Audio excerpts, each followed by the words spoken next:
thank you, Brian, and thank you, Guillermo. That was good. As somebody that's been through the WordPress, Wix, Squarespace, all of that stuff, I will say that right now I have a custom web application that is running. We have our main site on WordPress, and I also have a side project that I'm working on that's in Shopify. So they all have their purpose and all have their place, just like anything in business. And that's actually kind of a great lead into one of the things I'm going to talk about here is that we are making foundational changes in the beginning, or putting foundational pieces in the beginning of a company that can scale and grow with you are kind of key. And there's a lot of missteps that happen early on. And so my hope is that through this discussion, I'm just going to give you guys 5 little tips and strategies just to try and implement now and start thinking about now and build culturally into your organization now, before it becomes, 100 people or 200 people or however big you're thinking of going. Or even if it's first off, or even if you stay with 1 or 2 people, like these foundational strategies work at that point. So who am I? I've been in this business for 20 years, 25 years. I've done everything from start companies to successfully exit companies to work in the operations side of businesses. The one tip that everyone likes to hear sometimes is I worked with the FBI doing digital computer forensics at one point, learning how to extract data from hard drives, learning about security there as well. And then also have just kind of my journey through the life has been as more of a leaning towards a chief information officer. And so right now I am a virtual CIO is the terminology for it.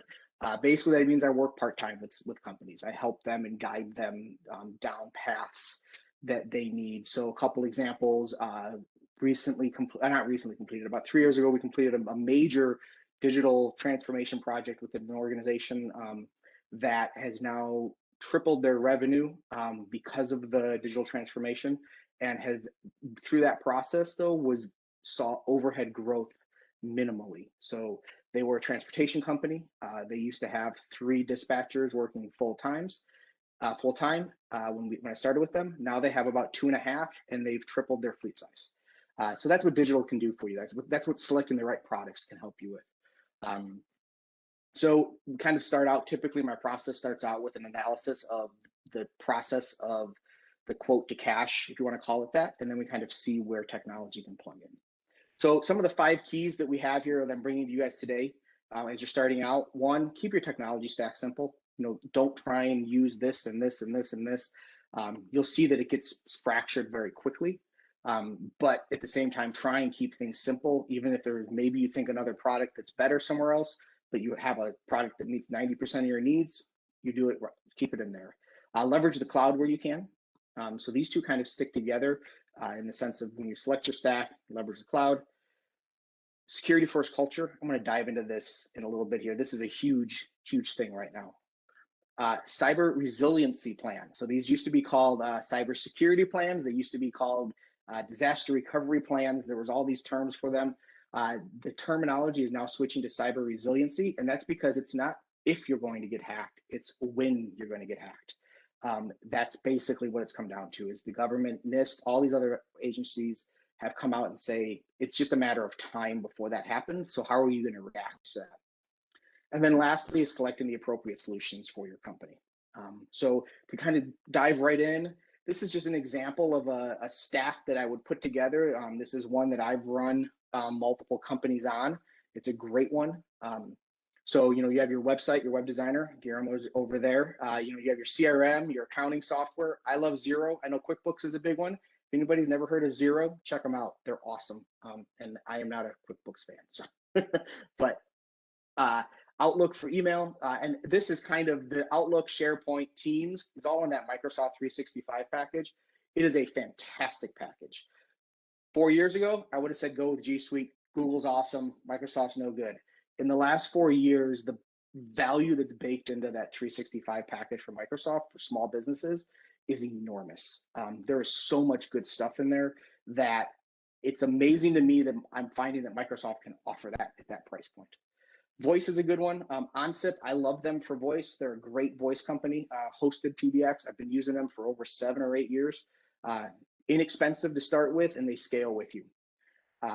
Backup is huge. I like Backblaze, and then password manager. We're going to talk a little bit about that here coming up, but that's a huge thing these days, and I've enjoyed using 1Password through that. So if you just look at this, this would be a typical tech stack that not only keeps things simple, but is also cloud focused. I don't think any of these have on-premise like install software stuff except for 365 applications, and even those run in the cloud these days. So moving on from that, security first. 28% of data breaches in 2020 involved small businesses. So small businesses are not immune to the data cybersecurity threats. 71% of ransomware attacked small businesses. So again, these are big things. Ransomware is a big deal right now. There's a lot of that happening. We're seeing a lot of that. Ransomware in 2020 surged by 150%, and then also the average cost to mitigate that just for the ransom is $170,000. That's not including the 18 days of downtime that your company will have if the ransomware happens. And to kind of back up real quick, ransomware is you download a file on your computer, it encrypts everything that your computer can see, and then at that point, the ransomer sends you an email that says, hey, pay us X amount of money and we'll give you the keys and you can unencrypt your files. It does work. The paying the ransom does work. It's why these companies are in business. I shouldn't say companies. Why these thieves are in business is because they know exactly how much to ask from that company to make it painful, but not painful enough to say, yeah, go ahead and don't unlock it. So how do we fix this? How do we fix this problem of all these security things? Train your staff to recognize cybersecurity risks. This is huge. Users are, employees are just a huge threat. There's a slide a little bit here further that's going to give you a stat on that. We like to use KnowBe4. I don't know if you're familiar with that product at all or not, but I've seen companies, Fortune 100 companies, all the way down to single person companies use that for training. It's a great product. Go check it out. I can help you guys get acquainted with it as well. Two-factor authentication. I know that security is kind of a pain. There's kind of this balance between being Fort Knox versus being able to get to your stuff, but two-factor is a huge way to prevent people from falling for kind of a ransomware thing. Use a password manager. That's big. We talked about 1Password. I use a password manager. I share one with our team, and then I also have one that I share with my family. So my son and my wife and I are all on the same password manager that we share a vault between us is what it's called. Train the soft skills. So this goes back to training the staff. 95% of breaches are caused by human error. So 95% of the time that a company is going to become compromised, it's not because the technology wasn't in place to prevent it. It's because the person opened the front door with the keys and said, come on in here. You can build the biggest walls, you can build the widest moat, you can put all the bells and whistles in, but if the person with the keys walks up and opens the front door, they're going to get in. Cyber resiliency plan. These are huge. 50% of all small businesses fail within a month of a cyber attack, says the Better Business Bureau. That means that if you get a ransomware attack in your little startup, half of you guys will be out of business within a month. 33% of cyber attacks target small businesses. 300% reported increase in just cyber crime in general, not just ransomware, but cyber crime in general since the start of COVID. How do you fix this? You follow the NIST cybersecurity framework. It is a great platform out there from the government, basically telling you how to identify, detect, protect, respond, and recover from a threat. They walk you through it. They have a whole small business side of things. We can help you with that as well, but it is a really good way to kind of follow through because most people don't know what they're going to do if they are hacked or compromised or something. They just don't know how to respond. And then lastly, select the appropriate solutions. And as a plug to Shape Connect, this is where we come in. We find the appropriate solution for you guys for your business. You're not going to need a full ERP out of the gate. You're not going to need a full-time CFO or CIO to help you get off the ground, but you may need an hour of their time, or you may need a couple days of their time, or something along the lines of you may need a project solved by them. You don't need a 100-page cyber resiliency plan. Maybe a single sheet of paper does, as long as you're able to think about it and talk about it. And then lastly, that's where we come in and provide the guidance. That guidance allowing you guys to match you with the appropriate solutions. And we have the experience. I've worked with over 100 companies in my career at different levels and worked with them very closely and have seen how they do business. And so we know what is right for your business and how to help you guys kind of get started. Because the beginning of a company, and even when you're still small to mid-size, it's still a struggle sometimes. People just don't think about that because it's the mantra that it's not going to happen to me. This just isn't going to happen to me. And then it does. And now all of a sudden, all the effort that you've put in goes away. So those are the 5 keys. Keep your technology stack as simple as possible. Leverage the cloud where you can. It's a great asset right now at a small business. Security first culture. Don't negate the fact that you have a simple email password. Please change that to something complex. Put in 2-factor. I've seen multiple accounts compromised, and it's typically the owners that get compromised. The cyber resiliency plan. Even if you just think about today, as we're standing here, what you're going to do if something happens to your company.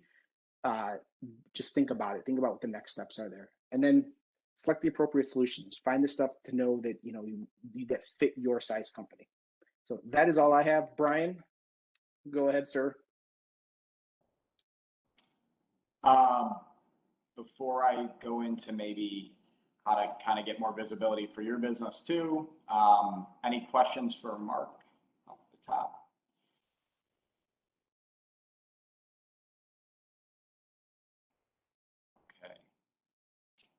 Otherwise, I have a quick question.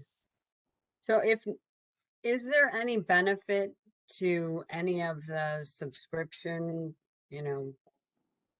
like AGV or AVG, whatever it is, or, those kinds of things? Or is it really just the training to know how to avoid clicking on the wrong email? So yeah, there are still benefits to putting in antivirus, anti-malware software. I would highly recommend using something like that. We use Sophos as a product we use. AVG is good. Trying to remember a few others, but there's a bunch of them out there. So those are all good. Unfortunately, that's not where most of things are going in these days. Most of the attacks are coming in through a phishing email where somebody clicks on something, they enter in their username and password, don't have 2-factor turned on, and immediately that account's compromised. And one of the things that's interesting is that once that account becomes compromised, they actually have scripts that will run that will hide email addresses or emails coming in then. So the account doesn't appear to be compromised to the user, but it already is, and they sit and wait and monitor that email box. I had a company almost lose $250,000 in a payroll transfer because the company monitored them for about 3 months, figured out their payroll cycle, figured out the amount that they would normally transfer, and then hit them about 6 times in and said, "Oh, sorry, we're just going to need to change this routing number real quick." And the bank fortunately stopped it and said, "Something weird. They don't normally do this." But all they would have had to do was key in that wire and it would have been gone. $250,000 out the door. And that was an account that we found out had been compromised, and it was because they weren't using 2-factor authentication. In fact, they had declined using it about a year prior. They use it now, along with 1Password as a password manager. There's a question in the chat for a startup. What technology stack would you start with?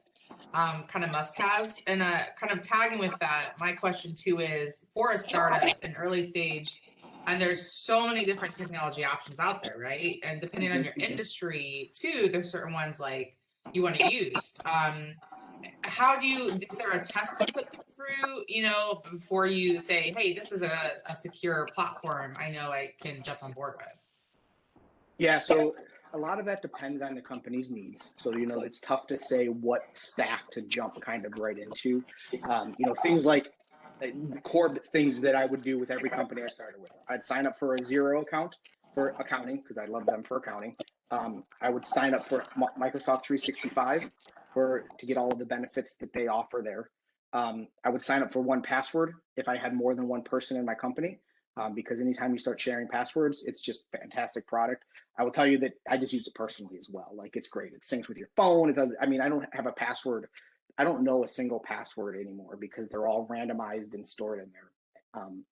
So those are some of the big ones. And then lastly, kind of to expand that, that's where kind of we have these readiness assessments inside of the Shape Connect platform that you can take that then get forwarded to us. So we have a technology readiness one that I wrote that you're able to then go ahead and fill that out, and then we can be like, oh, this company needs X, Y, and Z, or that, and that allows us to kind of understand the stack. Lindsay, does that answer your question? I want to make sure that I answer that. Is there something you're specifically thinking of or a problem you have that you're trying to solve? No, I was just wondering overall, like, what should I absolutely pay attention to and make sure that I have available in my personal stack so that I'm not missing out on anything. If it's having maybe that website file backup where if something does happen. Yeah, backup is critical. There's lots of options there. If it's just a single computer, Backblaze does a great job. Don't think that Dropbox and OneDrive are backup solutions, please. Dropbox is not a backup solution. Can I tell you that again? Dropbox does not back up your files. I've had friends lose thousands of files on that platform before. So sorry, I'm stepping down from my soapbox now. You need them somewhere else. No, and then honestly, the training, that's becoming such a big thing these days. Training people. The KnowBe4 is the one, like I said, that we've used. I've used it. It's a great platform. There's other ones out there as well. What's nice with KnowBe4 is that it sends monthly test emails to you and tries to trick you into clicking on stuff. And when you do, it says, here, this is how you should have realized that this wasn't a bad email. But security and the training are just kind of, it's the one things people don't think about, because they're like, well, I'm just small. And if you're willing to risk everything, go ahead. Don't use any security, but just know that they're out there and they're going to get compromised. I mean, your business could get shut down because of it. And it's tough when you're small because it's not the thing you want to spend money on. Mark, I have one question. I know that you mentioned 1Password. What are your thoughts about LastPass? I know that recently there has been some kind of well, you might be able to answer that better, but what are your thoughts about LastPass? So LastPass is good. There has been some questions about the way that they store passwords and those types of things recently. But I feel like they're still pretty good. 1Password I've always enjoyed. There is a in-depth technical article on their on their website and about how they do things and how they do security and how your data is secure with them. And so I feel very comfortable with the one that they have. And like I said, I've been using OnSIP for 7 or 8 years. I've probably been using 1Password for that long as well. And I know from people that have lost their main password from 1Password that it's gone. You can't get anything back, and didn't save the little startup thing. Like, they give you a piece of paper when you first sign up with them, and they're like, go put this with your passport, social security card, and any other important documents. And they didn't do that. And so that we were unable to retrieve their passwords. So they kind of, it's secure. There's a question from Freddie. Are there any dangers in staying connected to websites collecting data?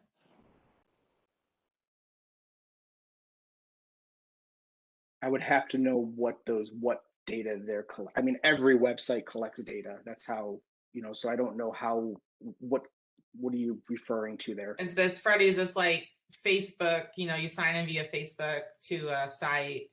Is this what you're referring to? If you're out there? No. Okay. Yeah, I mean, data collection on the web right now, I mean, if you haven't, it's huge. I mean, every website out there is collecting data about you. If anybody here does their own analytics on their own website, the data that you can pull from just some basic collection analytics, even just basic Google Analytics will give you all kinds of fun stuff. So. And then Renita asked about PW Safe. I'm guessing that's Safe. password safe. Are you familiar with that? I am not familiar with that product, so I can't answer to that one. Well, if anyone has another question, go ahead and put it in the chat. I'm going to put a trivia question into the chat. The first person to respond with the correct answer wins this one. So just put it in the chat. Brian, if you also wanted to take over, I know you want to kind of show a couple things. But what does SEO stand for? Do you have to spell it correctly? Lindsay, optimization. Yeah, you spelled it right. Good job, Lindsay. Wonderful. Thanks for listening. And if you want your prize, you have to email me. So, because I've had wrong information in the past before. So I'm going to put my email in the chat. So just make sure you follow up and email me. Brian, was there something else you wanted to show or talk about? Yeah, no, I mean, we enjoy the partnership, kind of working with you at Moxie here. I was going to show kind of some tools through Moxie and our platform that, okay, you should be able to see my screen through our website platform as well. So, really our objective is to get small growing businesses to the right expert services and technologies for their needs. And, if that's a phone call with Mark or Guillermo or, other advisors on our platform, we're kind of here to help you steer the ship. And that's, we don't put a lot of upfront cost barriers to that. And then take some of the burden off of just finding those solutions that are right for your business, whether that is, somebody had mentioned their tech stack and just how do I get that started? Accounting for your budget, accounting for what you're trying to achieve, we can take the load off of doing all the homework and research. And we're getting some really great vendors on our platform, and they work with us sometimes pretty uniquely to make sure that a customer can get support, maybe can get extended payment terms or something to make, an implementation happen or an upgrade to their business happen. So, the other value add too for us is we like to showcase anyone joining our platform. So we talked about SEO and backlinks. As we continue to grow as a platform, companies can have individual profile pages through through our platform. And then, we illuminate companies, we illuminate vendors, and we just try to foster a business community that supports itself and matches, people's needs and challenges with solutions. So, we've built kind of a custom environment for Moxie too. And, for any of the Moxie companies that are out there, you can kind of get a profile built in the business directory and your company profile will show up there. And then, we've also started to kind of curate, different vendors that can help with some fundamental aspects of business. So, these are partners, we heard Guillermo's awesome web design and what their organization can do. I know there's another individual, Antonio's on here with a software company, IT services company, and we look for fit in those, who can help who, and we try to do it in a very unbiased way. So we look at what are your preferences, goals, budgets, does location matter?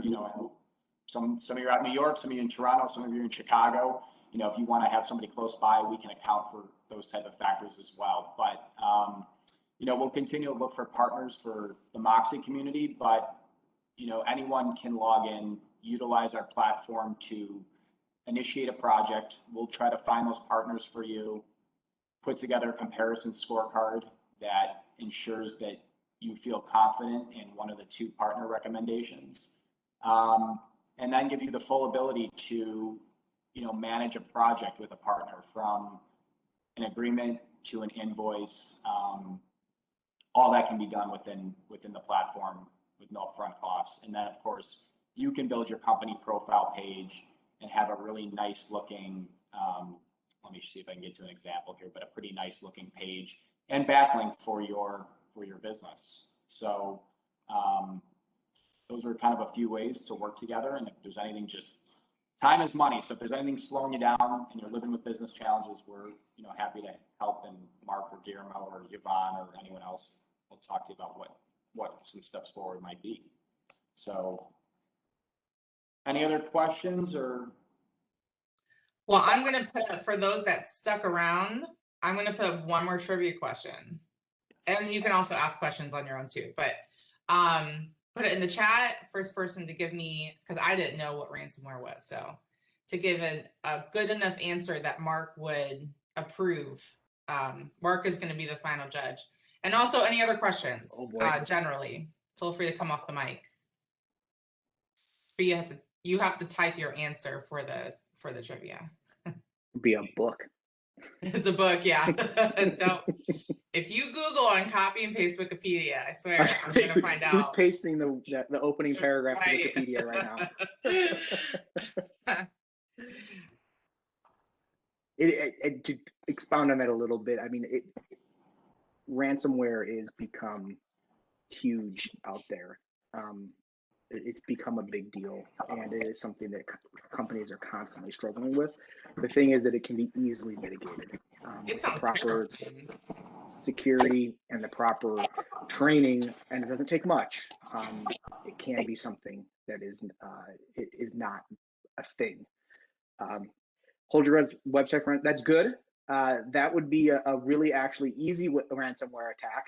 That would be something that is would be easy to fix, I think. Typical ransomware, though, will encrypt the entire contents of your computer, and then also any shares or files that you can see from your computer. So if you are on a company and you have a network drive that you share with everybody, or you have OneDrive and you're sharing with everybody there, it will encrypt all of that data for you.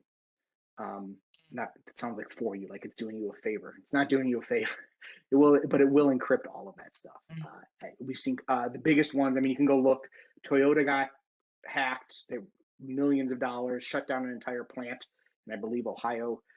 Local governments have been compromised all over the place. Those are some of the big ones where they just can't work.